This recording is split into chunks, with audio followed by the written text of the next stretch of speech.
भूषण प्रस्तावना பூஷன் ரீத்திகால் கே பிரசித்த கவிகே. பூஷன் அவர்கள் ரீத்திகாலினுடைய புகழ்பெற்ற கவிஞராக இருந்தார். சித்ரகூட் கே ராஜ் रुद्रराम सोलंकी ने उनको कवि भूषण की उपाधि दी. சித்ரகூட்டினுடைய ராஜாவான ருத்ரராம் அவர்கள் இவருக்கு கவி பூஷன் அப்படின்ற அந்த பட்டத்தை, உபாதி அப்படின்னா அந்த பட்டத்தை வழங்கினார். உன்கா யஹி நாம் பிரசித் ஹுவா. அவருக்கு இந்த பெயர் அவர் இந்த பெயரோட புகழ் பெற்றார். பிரசித் ஹுவா. உன்கா வாஸ்தவிக் நாம் அபு தக்கு ஆக்ஞாத் ஹை.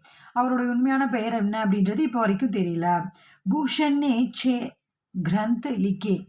சிவராஜ் பூஷன், சிவா பவானி, சத்ரசால் தஷக், பூஷன் உல்லாஸ், தூஷன் உல்லாஸ் और பூஷன் ஹசாரா. இந்த மாதிரியான 6